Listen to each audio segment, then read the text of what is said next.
So, Asteroid City was written and directed by Wes Anderson and stars a whole bunch of people, including Jason Schwartzman, Scarlett Johansson, Tom Hanks, Steve Carell, Willem Dafoe, Edward Norton, Adrian Brody, Margot Robbie, Liev Schreiber, Hong Chow. Just a whole bunch of people appear in this movie. Some regulars, some new faces. And so we have yet another Wes Anderson movie. And in this movie, a group of people of various backgrounds come into this town known as Asteroid City for this convention where they're honoring stargazers and, scientists, young scientists. But when something happens and they all have to stay in that town for a while, basically they all kind of just interact with each other until the quarantine is lifted. So anytime Wes Anderson makes a movie, I'm gonna be excited because he usually just has one.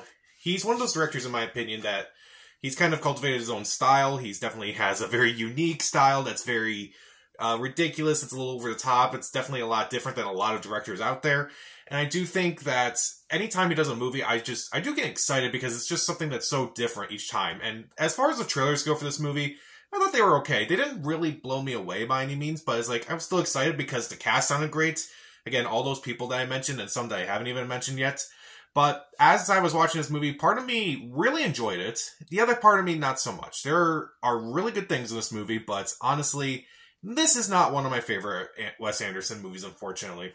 So, what works in the movie? Well, the acting is pretty good for the most part. I don't think anyone in this movie gives a bad performance, per se, but some have a lot more to do than others, but I'll talk about that. Jason Schwartzman, I thought he was really good in this movie. Scarlett Johansson, I thought was really good in this movie, too. I also really like their dynamic in this movie. They kind of don't really interact, they do interact, but they don't, have any physical contact whatsoever, which I do think is fascinating. I do think it's an interesting romance, I think. Also, Jake Ryan, who plays Jason Schwartzman's son in this movie, I thought did a really good job, and I thought he was really sympathetic. I thought he was actually better than most of the adult actors in this movie. As far as some of the other actors who kind of stood out, in my opinion, Maya Hawke, I thought she did a really good job. She was really good on Stranger Things, and she's actually really good in this movie, too, as a teacher who's, slowly losing it, who's trying to keep her kids under control and such. She does a really good job in this movie. Also, Liev Schreiber, I thought he was really good for his brief performance. Tilda Swinton was really good for her brief performance. Pretty much all the actors, I think, do an alright job, but they don't stand out as much as those. And as with any other Wes Anderson movie, the production design is pretty interesting. It's a lot smaller than any of his other movies, I feel like. But it definitely is very interesting and kind of want to explore this town, even though it is a pretty small town. It is very fascinating to look at. It kind of evokes that 1950s era of when this movie takes place in. As with any other Wes Anderson movie, the cinematography is just absolutely stunning. It looks absolutely beautiful. Once again, done by Robert Yeoman, who has done all of his movies, I feel like. It's really good. The score by Alexandre Desplat is also really good. It's very minimalist. The production design as well as the score, I feel like it's it doesn't do much, but it does leave some sort of impact. The score itself is very sweet. It's very calming. It's actually really well done. And admittedly, there are some really funny moments in this movie, too. There are some times where it's sometimes there's a line of dialogue that was said that was absolutely really hilarious, and the deadpan nature that's usually delivered in. And I thought, there were times where I was laughing at the movie or laughing at a situation. Again, the scenes with Maya Hawke and her classes, I was like, okay, those scenes are actually pretty funny, because she's trying to control her class, but at the same time, it's not really working out so well.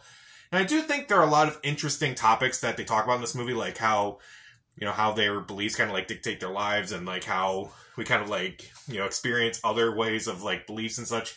It is kind of fascinating to see it unfold in this movie. And there are some things about this movie that I just did not care for. Mainly the structure of this movie is a bit off. The movie doesn't exactly say how the movie plays out. But once you find out what the movie is and how it does kind of play out, it's kind of underwhelming when you realize, oh, this is how the movie's playing out. This is what's actually happening. And I will say it, I feel like it takes away a lot of the characters, because when we realize what is actually going on and what they're actually doing, and it's okay, well, that's kind of makes me not care as much, because I know this is what they're actually doing, instead of them being real people. This is what's really happening. And I feel at the same time it tries so hard to be both a Wes Anderson movie and he tries to experiment in other ways. There are times where I'm specifically towards the end of the movie, where I'm okay, I just don't buy this whatsoever, unfortunately. And I just feel Wes Anderson style, it's not for everybody, but there are some times where it's like, I feel like he tried a bit too hard to, like, do other types of styles, and particularly towards the end where I'm like, I just don't buy this whatsoever.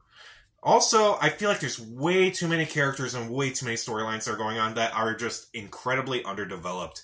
Like, there are so many people in this movie that honestly get not a whole lot to do. Like, Steve Carell. It's like, him in a Wes Anderson movie, that should be interesting. No, it isn't.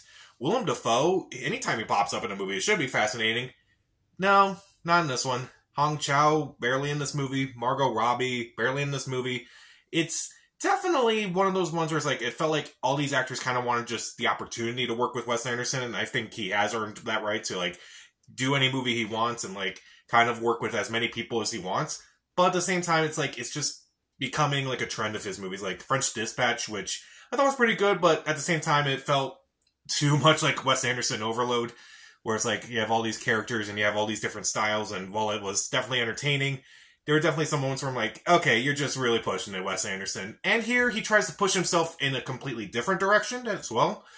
And I just feel like it doesn't work. I feel like it just wound up being a little too confusing at times. Like, there are so many times where like, wait, what does this mean? Like, how does this play out? Like, why is this important and all that? And it just doesn't really work too well. And I feel like this is a movie that, there are times where I want to say, it's a 3 out of 4 star movie. And then there are times where I'm like, it's a 2 out of 4 star movie. So, even though some of the actors do a really good job and like all the production values are usually really good, as with a Wes Anderson movie, there are some funny moments and some interesting conversations to have with this movie. I just think the structure's a bit off, the pacing's a bit off. It tries to experiment with a bit too much, it has way too many characters, it has too many actors who are underused in this movie, and honestly at times it's a little bit confusing, and it's just not one of his best works, unfortunately. Since I'll give it somewhere in the middle, I'll give it 2.5 out of 4 stars. Stream it.